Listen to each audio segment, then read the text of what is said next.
Olá turma, eu sou Maurício Monteiro, professor de Química de vocês, e hoje vamos falar sobre reações químicas. Esse assunto é simplesmente belíssimo e extremamente importante, tá? Então vamos lá. Mas para isso a gente precisa lembrar de fenômenos físicos, tá, gente? São fenômenos que ocorrem com a alteração, por exemplo, do estado físico da matéria, sem que haja alteração na composição química do material, tá? Então, a isso nós atribuímos o nome de fenômenos físicos. E o principal, ou um dos principais que cai muito no Enem, cai muito em vestibulares, é o ciclo da água, tá? Processo de fusão, ebulição, condensação, solidificação, que você já conhece bem direitinho, tá? Então vamos seguir nas nossas reações químicas. Então, fenômenos químicos, que são as reações químicas, acontecem diariamente, e nesse momento, por exemplo, a respiração que você está realizando é um fenômeno químico, tá?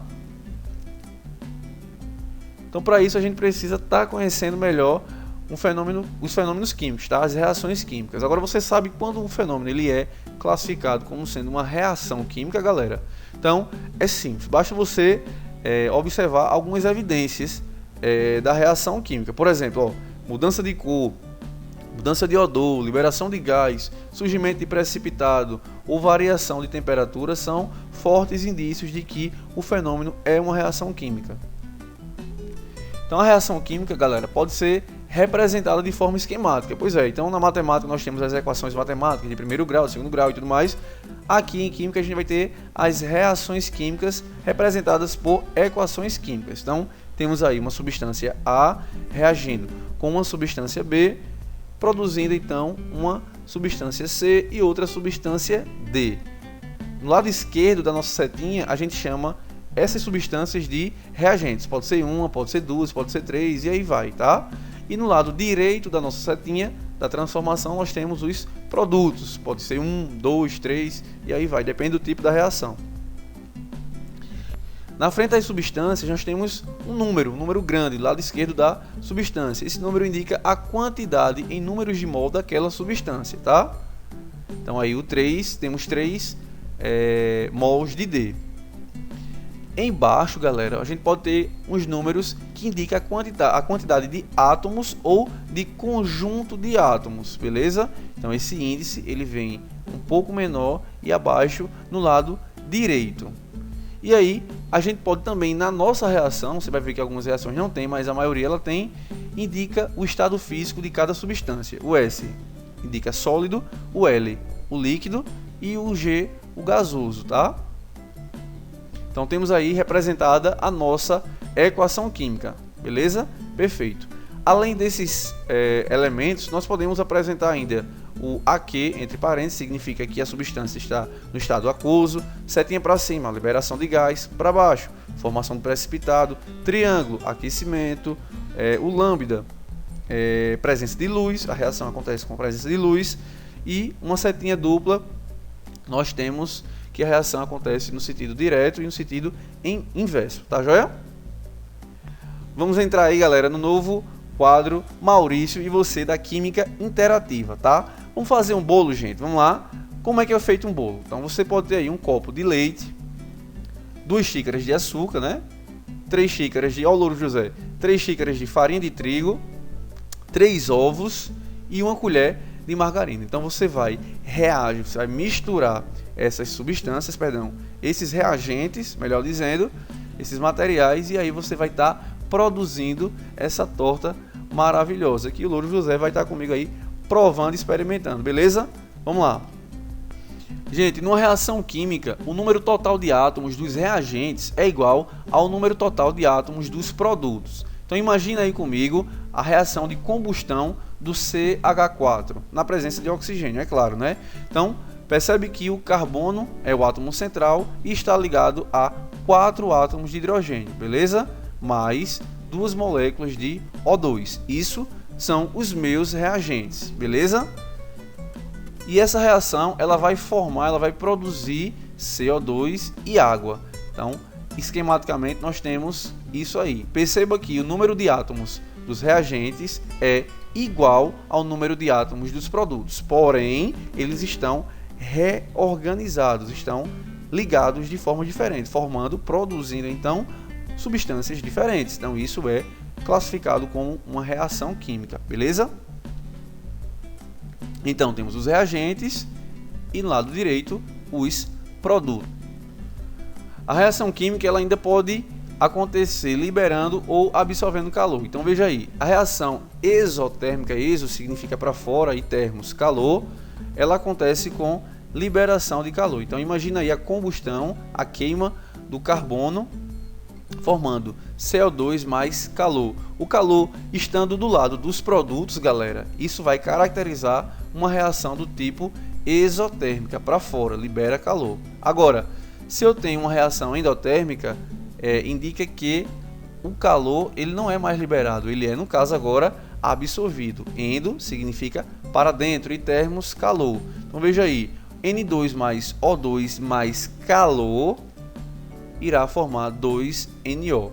Vendo que o calor estando no lado dos reagentes, eu tenho uma reação classificada como endotérmica, tá bom?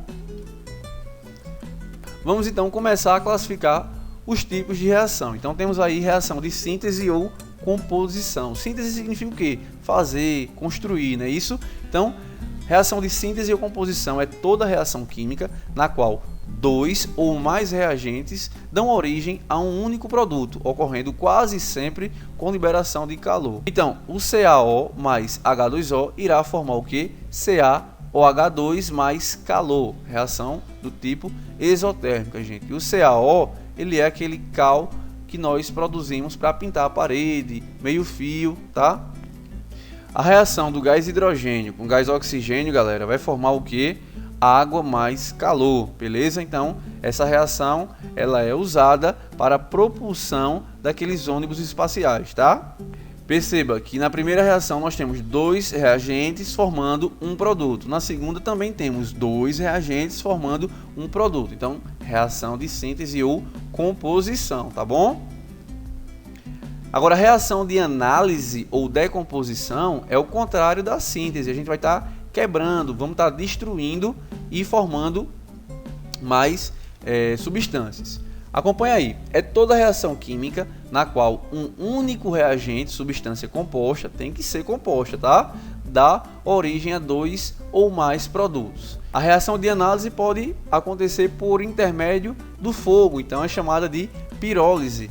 Então temos aí o carbonato de cálcio, por exemplo, ele na presença de fogo, representado por um triângulo em cima da setinha de transformação, formará dois produtos, CaO mais CO2, beleza? Então temos uma substância composta formando outras duas substâncias. A eletrólise, galera, eletro significa corrente elétrica, é quando a gente faz a decomposição, por exemplo, da água, formando, partindo de uma substância composta, que seria a nossa molécula de água, formando então, olha o I em cima da setinha de transformação, indica a presença de que, gente?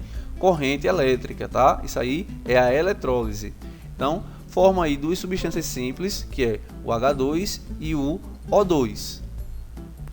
Galera, agora quando eu tenho a luz como fonte de energia para minha reação química acontecer, nós temos aí a fotólise, que acontecia lá nos nossos filmes fotográficos, que usávamos antigamente, beleza? Hoje em dia é tudo digital, então a gente não usa mais, talvez você nem conheça o que é, nem saiba o que é um filme fotográfico, beleza? Mas aí nós temos uma substância composta e na presença de luz, representada pelo lambda em cima da setinha de transformação, nós produzimos duas substâncias, o Ag mais o Br2. Temos também aí a hidrólise, que é a decomposição por água. Então, temos aí glicerídeo reagindo à presença de água e aquecimento, formando sabão e glicerina. Galera, isso aí a gente pode fazer o que nós fizemos já em laboratório, sabão ecológico. Você utiliza aí o seu óleo de cozinha usado para fazer um sabão ecológico, beleza? Reação de deslocamento ou simples troca ou substituição. Então são reações químicas que ocorrem quando uma substância simples reage com uma substância composta, formando uma nova substância simples. Então, quer ver um exemplo aí? Olha para a imagem. Nós temos aí a solução azul de sulfato de cobre e temos uma plaquinha lá de zinco, beleza? Quando a gente reage, quando a gente coloca a plaquinha de zinco dentro da solução e descansamos, esperamos um tempo, nós vemos que o zinco ele passa a ocupar o lugar que antes era do cobre. Então forma o sulfato de zinco mais cobre sólido. Então a gente faz uma simples troca, beleza? Isso ocorre, galera, porque os metais eles são reativos e temos uns mais reativos que os outros. Por isso, nós temos o zinco substituindo o cobre. Nessa fila de reatividade, o zinco ele é mais reativo do que o cobre. A reação acontece dessa maneira. E aí temos também a fila de reatividade dos ametais. Se você tiver curiosidade, lá na frente a gente vai poder usar. Temos aí essa análise experimental. Reação de dupla troca ou dupla substituição, gente. O que é isso? Então são reações que ocorrem quando duas substâncias compostas permutam elementos ou radicais para formar novos compostos. Vamos ver um exemplo? Eu acho belíssima essa reação. Eu pego aí o hidróxido de sódio com sulfato de alumínio, reagindo e dando o que? Hidróxido de alumínio mais sulfato de sódio. Galera, essa reação é chamada de floculação, tá? E ocorre nas estações de tratamento de água para retirar partículas que estão em suspensão na água, certo? Como o hidróxido de alumínio, ele é uma base insolúvel, ele pode depois, em seguida, ser filtrada juntamente com essas partículas que estavam antes suspensas na água. Galerinha massa, fortíssimo abraço, que Deus abençoe vocês e nos vemos no blog, beleza? Um abração, tchau, tchau.